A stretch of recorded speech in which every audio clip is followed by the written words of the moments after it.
تفصیلی واقعه ده. واپس راغلل دی ورته بیا وی چې دا خو زکات نه دی، تاسو خو راغله ایمان ټیکس غواړئ، دا خو د ټیکس مطالبه کوي، تاسو نشم درکولی ټیکس. صحابه خفه راغلل. کله چې د نبی علیہ السلام مجلس ته راغلل، نبی علیہ السلام او فرمایل چې بس دا سړی هلاک دی. بلکې نبی علیہ السلام مخکې نه ارشاد فرمایلو دغه مجلس کې یو کس ناست دی، هغه په منډه راغی، ثعلبه ته وایي چې ستا باره کې خو الله آیات نازل کړی، ستا هلاکت کې شک نشته، منډه وهه. دی را منډې وهي، څاروي را منډه باندې کړي دي. راغی د نبی علیہ السلام مجلس ته. نبی علیہ السلام ورته فرمایل زه الله ستا د مال د اغوستو نه منع کړی یم، نشم اغوستی. واپس لاړو. خدا دومره هوښیار د دنیا اعتبار سره، لکه څنګه چې موږ تاسو هوښیاران یو، دنیا د پاره څومره پوهېږو، څنګه بنګله جوړو، څنګه ګاډي اخلو، څنګه جایدادونه اخلو، څنګه پراپرټۍ اخلو، څنګه سرمایې مو جمع کړي، څنګه د بینک بیلنس مې جوړ کو، څومره رتبې مې حاصل کړي، څومره جابز دي را سره، څومره کاروبار مې دی، څومره سرټیفیکیټس او ډیګرۍ مې حاصل کړي. دا ټول د دنیا هوښیارتیا ده. نو دی اوس د دنیا یو هوښیارتیا کوي. خاورې راواغسته خپل سر باندې واچوله او وی چې زه خو هلاک شوم. مطلب دا و چې خلک وایي چې دا سړی ډېر مخلص دی، حالانکه مخلص نو. بیا د ابوبکر رضی الله عنه دور کې راغی. بیا ابوبکر رضی الله عنه تو فرمایل نه ستانه نشم قبولوله، آقای نامدار جناب محمد رسول الله در منه دی اغسته، نشم اغسته. عمر فاروق رضی اللہ عنہ دور کے بیا راغے، بیا عرض گئی چې مال میں روڑ دے صدقہ دا زکات تے. عمر فاروق رضی اللہ عنہ منع کا نشم اغستے. عثمان غنی رضی اللہ عنہ دور کے بیا راغے. عثمان غنی رضی اللہ عنہ فرمائل تانا امیر المؤمنین عمر فاروق ندے اغستے، تانا خلیفہ اول ابوبکر صدیق ندے اغستے، او تانا آقای نامدار جناب محمد رسول اللہ صلی اللہ علیہ وسلم ندی اغسطے، لہذا نشم اغسطے. دک زین اللہ او حالت ارتداد کے مرتد او د کفر پا حالت کے وفات شو. دیتا ہوئی د دنیا پا وجبانے د دین لرکی دل. اللہ فرمائے لا تلہکم اموالکم، ستاسو مال دی تاسو منن کی عن ذکر اللہ، او کچرت داسی اشو من یفعل ذالکا فاولائک هم الخاسرون. نو دا کس دا دیر نقصانی دے، دزان سر زیادے کو. پدویم نمبر باندی اولاد دے. اولاد دا وجیم خلق لرکی گی، خلق دا اللہ ذکر نہ گئی، یرا بچے میں ٹک نہ دے، یرا بیمار دے، نن میں داخلے لبوتلے ہو، نن میں اسکول ہو، کالج ہو، یونیورسٹی لبوتلے ہو، یرا کار روزگار میں نکو، خود بچی فیسون میں دم رضیات پاتی دی، اغید پارا کم زینہ پیسہ پیدا کم، 2 لاکھ فیستے، 15 لاکھ فیستے. دنیا دارو خلقو تا پتا دا. خو قبل طرف تمنگ دغه بچینا د دین حوالی سره پختنو کو استاد بچی دینی تعلیم سمر دے او یرا الحمدللہ ناظرے خو ویری دا اوس ورزی نا اوس خو بنا ورزی خو شکر دے ختم کړه او پلانی وخت پس شي شکر دے. نو اولاد دا ذمہ داری دا، دا اولاد تربیت لازم دے. حدیث مبارک کی بیا جناب محمد رسول اللہ صلی اللہ علیہ وسلم فرمائی کل مولود یولد علی فطرت الاسلام فابواہ یہودانہ او ینصرانہ او یمجسانہ. چہ ہر بچے فطرتن اسلام باندے پیدا کی گی، فطری دین دے اسلام. بیا دا والدین خواہا چہ دن یہودی جوڑی، دن نصرانی جوڑی، دن مجوسی جوڑی. نن اگورو زمن والدین سمر ذمہ داری ادا کی. یو طرف تا مال باندے حلاک شو، بل طرف تا اولاد باندے حلاک شو. اس کا دا بچو فضیلت باندے ورزم دو مرضیات تفصیل پا احادیثوں کی موجود دے. حدیث مبارک کې نبی علیه الصلاۃ والسلام چرته فرمایي چې دغه بچي د وجه مور او پلار ته تاجونه پسریږي چرته فرمایي لس کسان چې بچا باندې د جهنم ور واجب دي اغه لس کسان به دغه بچي حافظ قرآن روجته جنت کې به داخلي چرته نبی علیہ السلام فرمای چې دا معصوم بچي به تر هغه وخت پورې جنت ته نځي الله تبوي الله نظم یا به جهنم ته غورځوا او یا مور او پلار دواړه را سره جنت ته بوزه دغه اولادو کې دي دغه بچي د حدیثو کې راځي چې بسم الله وای مور او پلار الله د جهنم نخلاصي استادان الله الحمدلله الحمدلله چې کوم مجلس کې حاضرین ناتي اغم علماء دي اغم پوهان دي اغم دیندار دي اغه حیران شو چې ګوره یو طرف ته حضرت دومره لوی بزرګ ولی الله نه دا الله دوست او دا الله ملګری دا الله په کلام او د نبی علیه الصلاۃ والسلام په احادیث ورته دسترس حاصل له او بل طرف ته چې ګورو نو د انا لله و انا الیه راجعون په ځای باندې الحمدلله وی واقعي د حیرانتیا خبره وا تعجب خبره وا خو مجلس والا با ادب ناس تلاغه نه کوي لږ وخت تیر شه مجلس ختم نه دی بیا یو بل منشي راغی هغه عرض کوي حضرت ستا پلانې جهاز چې پلانی ملک ته روان هغه ورسېدو خرڅ شو او په ډبل منافع باندې دگنا قیمت وکړو حضرت په دغه موقع باندې بیا فرمای الحمدلله اوس حاضرینو ته مکمل او شو چې اولنې موقع باندې الحمدلله ویلو اوس په دې دیمه موقع باندې الحمدلله وای دلته اوس سرشتا سراز شته سب پوینټ او سنوکته دي چې هډن دا پټه د پوشیده دا لہذا د اظهار د پاره د خپل استاد محترم نه پوښتنه کوي بیا د استاد جواب واوري د دنیا نه ی غفلت واوري د دنیا نه بیزاری واوري د دنیا مینا محبت په زړه کې نشته داسي یو جواب ورکي ورته فرمایي اے بچیانو شاګردانو مریدانو ملګرو دوستانو چې کله په اول ځل باندې منشي راغی او منشي ما تداوي چې حضرت ستا پلانې بیړه ستا پلانې جهاز سره د سرمایه وبو کې ډوب شوی دی نو یې مال لږ وخت د پاره په خپل زړه باندې نظر واچو چې آیا زما په دې زړه کې سړي زما د زړه کیفیت سړي نو چې ما په زړه باندې نظر واچو نو د زړه کیفیت مې بالکل خوشاله به پرواو اړو دای وینه چې ستا جهاز ډوب شوی دی وای نه مې سره کې معمولی نقصان شتا نه لک خفغان شتا نه تکلیف راته شتا وای ماری الحمدلله دې ته وای د الله مینه پزړه کې او مال او دولت زړه کې نشته لاړو نو لاړو د مال بدلو باندې اډو خفغان مې نشته زکه مې ان لله او نبی او بیا ناشنا جواب ورکړي چې کله پتہ راته ولګي د چې بل جهاز او بل بیړه دگنا قیمت کرے ڈبل فائدہ حاصل ده وی بیا مې په خپل سره باندې نظر واچو ما چې سره به څه حالت کې چې مې قتل پسړه کې مې 1% خوشحالي نشته د مال پراتلو باندې خوشحالي نشته سره کې نو ما وې شي الحمدلله الله لره تعریف ته نو ګوره د داسې بزرگان چې د مال پراتلو باندې خوشحالي نه او د مال بدلو باندې خفغان نه نو داسې کسان د الله د ذکر نه د الله د یاد نه دا وسنګ مشغول شي په دنیا کې په دولت کې دې د وجه الله فرمای لا تلهکم اموالکم ولا اولادکم عن ذکر الله چې تاسو مال تاسو اولاد د تاسو د الله د ذکر نه غافل نه کینو یقینا دغه بزرگان دغه اولیاء الله دا د الله دوستان دای مال نه دی غوښته دای دولت نه دی غوښته او کدا الله د طرف نه ملاو دے د صحابه ژوند ستاسو وړاندې دي اول د صحابه حال څه دي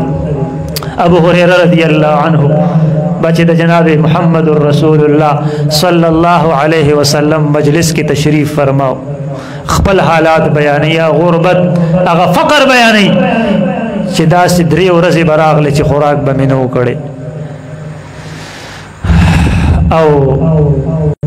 زمکه باندې به پری وتم بے حساب شوم بے دم بشوم بے هوش بشوم وای بعضی صحابه براغل زما په دې سټ باندې به خپې کې خو دي وی به چې ابو هريره باندې میرګي راغلي دي وای ما باندې به میرګي نو زما د لوګي د وجه به حال شوم د لوګي د وجه بس پروت وم دا زمون حالت او یو صحابي نو محدثین لیکلي دي چې دا سی وخت راغله دي چې په صفه کې د اصحاب صفه تعداد دا سلور سو او صفه په تاسو لیدي کوم ملګری حج لته دي یا عمره لته دي د نبی عليه الصلاه والسلام روزي سره متصل یو ګریل لګیدل دی یو جنگل لګیدل دا هغه ځای دی چې کوم ځای کې نبی عليه الصلاه والسلام تهجد کول بیا هغه سره 100 فوټه فاصله باندې بیا یو ګریل لګیدل دی دغه د اصحاب صفه ځای اصحاب صفه په دغه ځای کې ناس د بیا ځان له اوګدا واقعه ده چې اصحاب صفه کوم سخت تیری کړی دي نو دا د لوګي حالت درته بیانو بیا داسې وخراغ عبدالرحمن ابن عوف رضی الله عنه خپل واقعه په خپل بیانې چې دومره مال دولت الله راکو درستخان به ولګو چې کوم صحابه تابعین ایته به دعوت ورکو هغه براغل د الله هر نعمت به په دغه درستخان باندې خو چې خوراکونو ته به وکتل په جړه بشسترګو نبی وخ کې روان شوي او دا به وی چې کاش چې نن هغه صحابه ژوند دي چې حالت فقر کې د دنیا نه تللی په حدیث مبارک کې محترم او دغه راځي نبی علیہ الصلوۃ والسلام فرمای الفقر فخری فقر دا زما فخر دی نبی علیہ السلام د الله نه دنیا نه غوښتا پرنه حدیث مبارک مخ کې دیر شو چې غرونه باندې نبی علیہ السلام الله تابعدار کړیو او د سرو د سپنو تل ور سره بیا علی رضی الله عنه بیا کوم صحابي دی بیا ور سره بکور کې کوم بي دا حسنین یو پیر بیماران شو دی دوالو نظر او منخته وکړه چې موږ بدري روجي نیسو کړي ته الله صحت ور دري روجي ونی سره خو څنګه روجي نیسی اولنې روجي چونی سلا او د ماخام وخراغه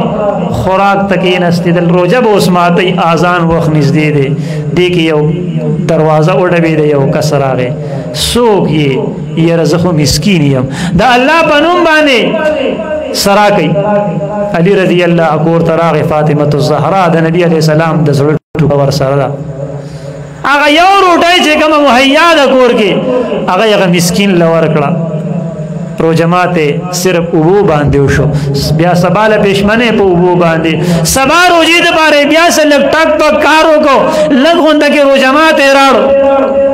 چې ما خام روجمات ته کوي کې نستیدل دغه دوران کې بیا ورډه دی